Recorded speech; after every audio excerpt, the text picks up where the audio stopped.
Release date కొంచెం వెనక్కి జరిపారు. ఏంటి రీజను? ఒక 2 రీజన్స్. ఒకటి, గుంపులో రావడం అయితే నాకు ఇష్టం లేదు.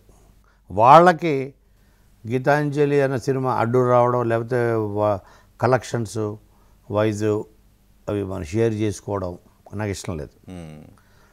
అదే రోజు నరేష్ సినిమా వస్తుంది ఒకటేడకు, అదే రోజు శ్రీ విష్ణు సినిమా ఓం భీమ్ బుష్ అది వస్తుంది. ఇంకోటి ఏదో అదే రోజు రోటీ కపడా అండ్ రొమాన్స్ అని దిల్ రాజు తన ఆశీర్వాదాలతో మన బెక్కం వేయడం అది వస్తుంది. సరే ఎందుకు పాపం, అండ్ గీతాంజలికి ఉన్న ఎక్స్పెక్టేషన్స్కి దీనికి ఉన్న హైప్కి నెంబర్ 1 ఓపెనింగ్స్ ఇది చీల్చుకుంటుంది, బాగా చీల్చుకుంటుంది. వాళ్ళకి మైనస్ అవ్వకూడదు గీతాంజలి రావడం వల్ల.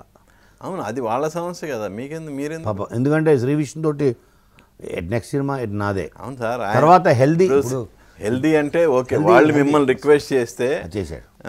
రాజే అడిగాడు, భయ్యా ఎందుకు, చాపర్ ప్రెసిడెంట్ కదా మరి, అధ్యక్షుడు అడిగాడు, నువ్వు కూడా ఏంటి కోనా. పైగా రాజు మా దాంట్లో యాక్ట్ కూడా చేశాడు. సెంటిమెంటా? అవును, కరెక్ట్.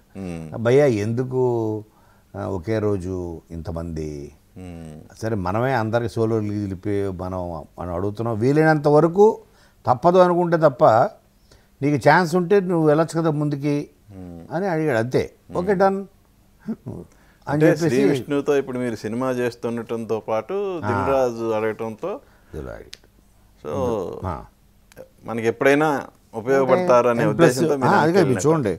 ప్లస్ దీని తర్వాత సిద్ధు సినిమా ఉంది టిల్లు స్క్వేర్, 1 వీక్లో వచ్చి పడుతుంది. దాంతో కూడా సినిమా చేస్తాను నేను పక్కన,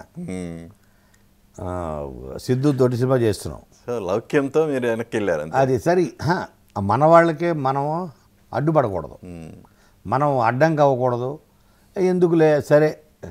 ఆ తర్వాత నా సినిమా ఉంది భయ్యా అన్నాడు, ఫ్యామిలీ స్టార్. ఓకే, ఆ తర్వాత ఏం లేదు అన్నాడు. అయితే వేసేద్దాం అక్కడ అన్నాడు.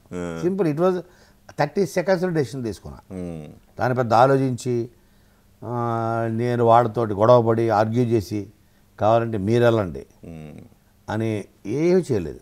అవునా, ఒకటి వెళ్ళిపోదాం. ఇప్పుడు మీరు